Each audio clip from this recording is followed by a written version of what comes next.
Hi guys, I wanted to show you how well my Pontia pad restart is going, especially on this one.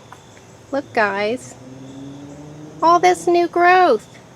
I don't even know if it has roots yet, but yesterday I did put it out in some pouring rain, so after several weeks of not watering it, it has gotten a good water.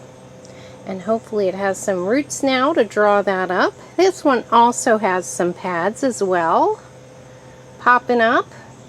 So I am just going to like this so much better inside for the winter. They live in my living room. And I have these nice blue pots. They're plastic, but they're attractive. And I'm just so glad I restarted these. And these are looking a little tall, but they're also doing well and looking healthy. And I might try to put them in some baskets or cover pots when I bring them in.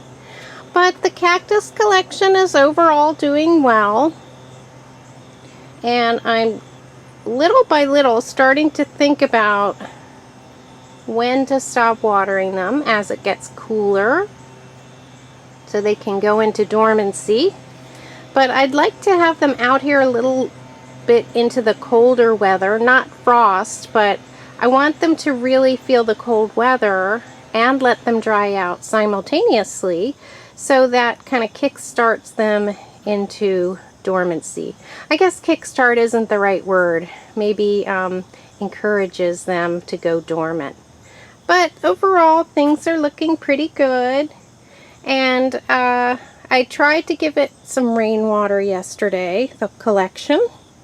Tried to water the collection with rainwater. And I did give it a fertilization about 2 weeks ago, because I realized I hadn't done a lot of that at all this summer, and I thought, you know, well, they do need some food, especially the ones that have been in the same soil for a couple of years now. But overall, everything is doing well. And I do even have some new pads, which I think I may have already shown you on these. This was a restart, a Pontia restart I did earlier than my beaver tail cacti. And the cuttings look great as well. So everything I did with the Pontias is panning out. And let's go down here and take a look at this end. I've got a weird shape going on here. And I'm not sure what that had to do with. I think it started over the winter. And sometimes they just grow that way. They don't have enough light, or at some point they don't have enough water. But it's kind of interesting how that one has grown. And that is, let's see what that is. That is my Nodocactus Magnificus, sometimes known as a parodia. So, and I also have a little bit of etiolation on this one. This one is so beautiful. Look at the new growth on that. It's really interesting. Isn't that a pretty one, guys? I think that's a Gymnocalacium or a Nodocactus. Again, these things have gotten separated from their tags. But I love the way this one's looking. Nice and fuzzy. And that has a bit of new growth on it. And here's something I haven't shown you. My Piloserious Azaris, which is my San Pedro cactus, is doing better. I kind of propped it up. And it's putting on a lot of pups here. And I've got one big pup at the top here. So that's encouraging. It's always encouraging when they feel well enough to make pups. And they have enough energy. To me, that is a sign that it's doing well. Although sometimes when it thinks it's dying, it'll make babies too. So maybe I'm not looking at it the right way. But I think it's doing well. There's no other signs that it's not. And then now that the weather has cooled, my poor aloe, which was looking like it was getting too much sun, has started to green up again. And I think that's just the way the sun is in the sky as we enter into fall. And it's also not as really, really hot as it has been all summer. So with cooling temperatures and maybe changing light, This aloe is looking a lot happier. It was looking quite stressed out for most of the summer. And then here's one that has put on quite a bit of height. My Piloserious Azaris. And I love how that one's looking. The one next to it hasn't grown much, so I'm not sure what the difference is. They both have the same conditions, but this one's doing well. Perhaps it's the soil that it's in. And I have a very vigorous Pontia Cylindrica over here. This is one of my hardest to handle cacti. I always dread having to handle it or do any transplanting. It's very prickly. But gosh, it really loves its little setup here. It's doing well. And here's another one of my fuzzy cactuses doing well, but it looks like this one died back, so maybe I can take some cuttings on that. One leg of it seems to have fallen over. Oh dear.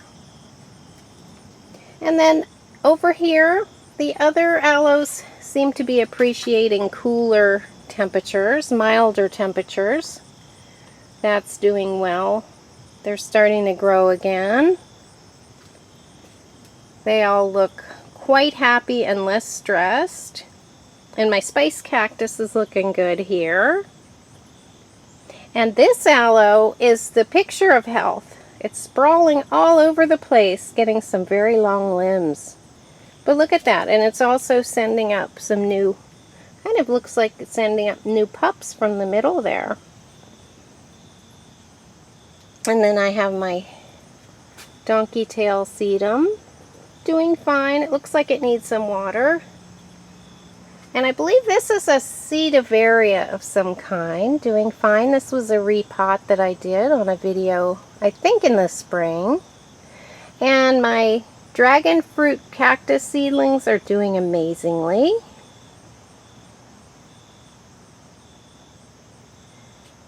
And here's my Pachapodium up here, doing just fine. Again, a very slow grower for me, but that's okay. As long as it's healthy. I think I'm going to rotate it. Sometimes I think I don't rotate my plants enough, but that's rotated. So it's got a wonderful structure there. And then this was some kind of Aloe Haworthia hybrid, and it's doing fine. I still have it after a couple years, so I'm happy about that. And then let me take you down further, down my succulent area here.